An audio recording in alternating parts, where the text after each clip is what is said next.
बिस्मिल्लाहिर्रहमानिर्रहीम। नाज़रीन अस्सलाम वालेकुम, मैं इकबाल जंजुआ।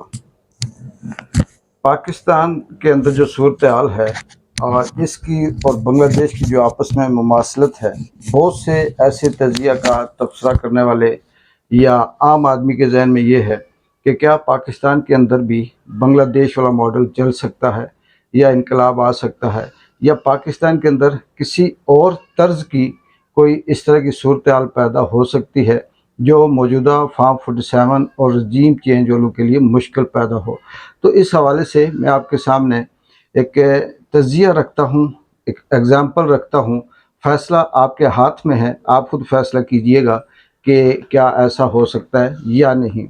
इसकी मिसाल बिल्कुल ऐसी है जैसे एक शख्स है और उस शख्स के अंदर बेशुमार बीमारियां हैं, यानी वो कैंसर का भी पेशेंट है और कैंसर उसका आखिरी स्टेज पे है। वो हार्ट का भी प्रॉब्लम उसे है और हार्ट प्रॉब्लम भी जो उसकी है वो बिल्कुल आखिरी स्टेज के अंदर है। डायबिटीज़ कह सकते हैं कि वो भी उसकी आखिरी स्टेज पे है। गुर्दों के जो प्रॉब्लम है उसके अंदर भी उसे इस तरह से आखिरी स्टेज का उसे प्रॉब्लम है। आप ये कह सकते हैं कि वो नशा करता है, मुख्तलिफ वो पीता है और इस तरह से उसके बहुत से ऐसे मसाइल हैं उसके अंदर कि उसके जिस्म के अंदर अगर हम ये कहें पूरी बीमारियों का एक हॉस्पिटल है। और उसके साथ दूसरा जो कुछ है वो ये है कि वो नशा भी करता है, वो ड्रग्स भी लेता है, वो मुख्तलिफ ऐसी चीज़ें जो शराब वगैरह है वो भी पीता है। लेकिन साथ साथ कुछ उसके दोस्त हैं, कुछ उसके स्पॉन्सर हैं जिनको उस शख्स से कुछ फ़ायदा है।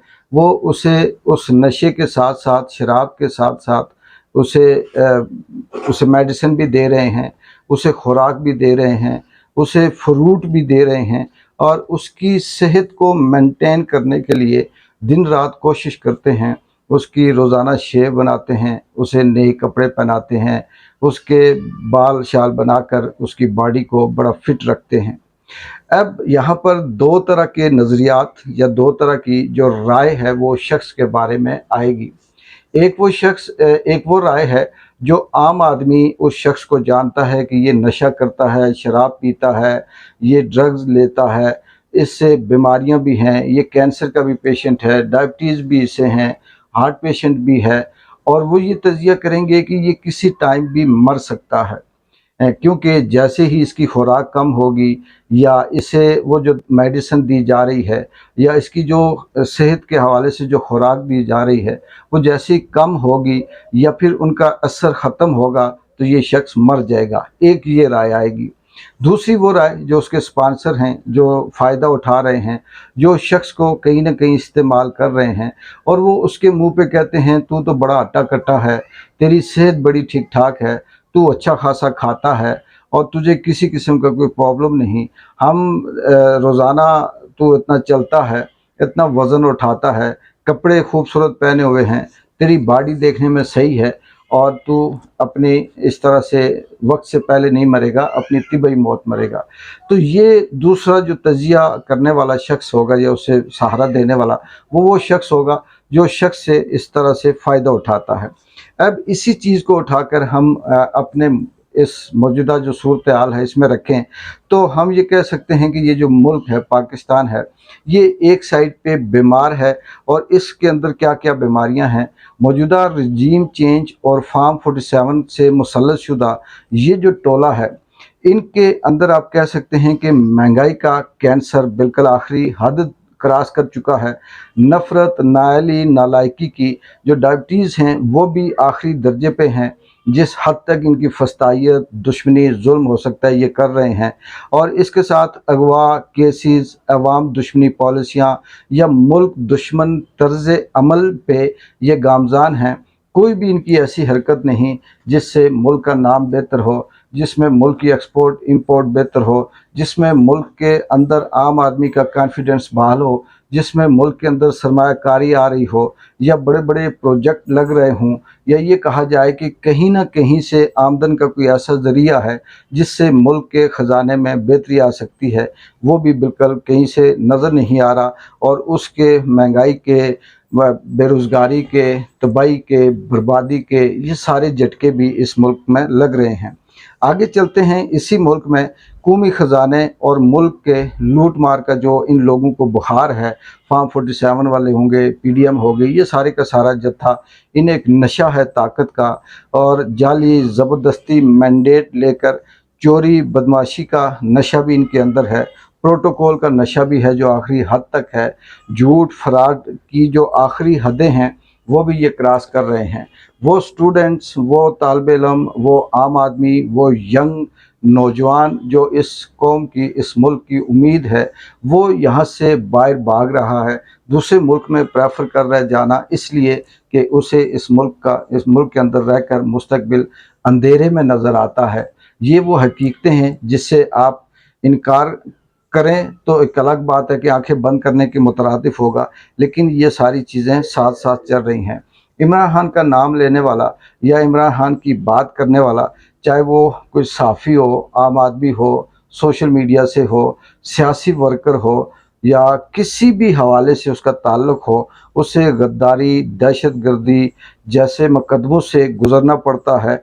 और सहाफ़ी हों या एंकर हों, इनके कलम, इनके ज़मीरों को ख़रीद कर इन्हें इस्तेमाल किया जा रहा है बयानिया बनाने में, और इनको ज़बरदस्ती इनके जो बयानिए हैं उसे अपने फ़ायदे में झूठ के लिए इस्तेमाल किया जा रहा है। सब कुछ बिल्कुल आप कह सकते हैं कि जो बांग्लादेश का मॉडल है वही यहाँ पर चल रहा है। वहाँ पर शेख हसीना थी, यहाँ पर पीडीएम का जत्था है। वहाँ दुश्मनी नफ़रत जमात इस्लामी के साथ थी, यहाँ पर दुश्मनी नफ़रत पीटीआई के साथ है। वहाँ नौजवानों को इसी तरह से उठाया मारा जाता था, यहाँ पर भी इसी तरह से नौजवानों को उठाया और मारा जाता है।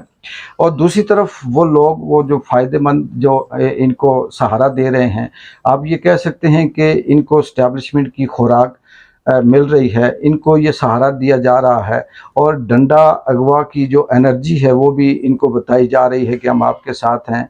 गुलामी, ब्लैकमेलिंग के सहारे झूठ, फराड और जाली बयानिए की पॉलिश भी ये अपनी आखिरी हद तक जित मुमकिन हो सकता है ये कर रहे हैं। मीडिया, अदलिया, ब्यूरोक्रेसी की बैसाखियों पर ये खड़े हैं, लेकिन इनको बताया जा रहा है कि आप मीडिया, अदलिया या ब्यूरोक्रेसी की बैसाखी पे नहीं हैं, बल्कि असल ये है कि आप ये अपनी टांगों पे खड़े हैं। ये सारी चीज़ें देखकर तो ये कहा जा सकता है कि मुल्क की असल जो सूरत हाल है वो इस लेवल पे है कि उस कैंसर ज़दा शख्स के बराबर है कि जो दवाइयों के सहारे, जो खुराक के सहारे, जो जाली किसी बैसाखियों के सहारे तो खड़ा है, लेकिन हकीकत में उसके जिस्म के अंदर इतनी ताकत नहीं कि वो मज़ीद चल सके या सर्वाइव कर सके। तो ये सारी सूरत हाल हमारे इस मुल्क के अंदर है कि एक तरफ फस्तायत है, जुल्म है, ज़्यादती है, जबर है, और डिक्टेटरशिप है, यहाँ पे अगवा है, दहशतगर्दी के पर्चे कट रहे हैं, मुल्क दुश्मन के इल्ज़ामात लग रहे हैं, ख़वातीन, बच्चे, बूढ़े, माएँ, बहनें, बेटियाँ, सबको उठाया जा रहा है। और दूसरी तरफ जो इस मुल्क की अदलिया है, ब्यूरोक्रेसी है, कलम फ़रोश हैं, ज़मीर फ़रोश हैं, हैंडलर हैं, वो सारी के सारे ये कह रहे हैं कि कुरान और हदीस की आयतें पढ़कर ये कहते हैं कि सब कुछ ठीक है, यहाँ पे इंसाफ है, यहाँ पे सब कुछ है। लेकिन एक तरफ 98% लोग वो हैं जो इनसे नफ़रत करते हैं, और दूसरी तरफ वो 2% मुफाद परस्त लोग हैं, उनमें से भी कम होकर अब कुछ इशारिया पॉइंट समथिंग % रह गए जो जिनको इनसे मुफाद है और वो इसे हासिल कर रहे हैं। इसी की अगली एग्ज़ाम्पल आप अरशद नदीम की भी देख सकते हैं, जो बेचारा कई बरसों से, कई दहाइयों से जदोजहद कर रहा था, आखिर अल्लाह ताला ने उसे कामयाबी दी, लेकिन कामयाबी के बाद वो एक ऐसे चुंगल में फंस गया कि अब ना इधर का ना उधर का, और ये भी इनकी उसी फस्तायत का एक हिस्सा है। फ़ैसला आपके हाथ में है कि मुल्क के अंदर बांग्लादेश मॉडल आएगा या नहीं आएगा, या किसी और तर्ज की कोई सूरत हाल यहाँ पैदा होगी या नहीं होगी। इकबाल जिंजो को इजाज़त दें। अल्लाह हाफ़िज़।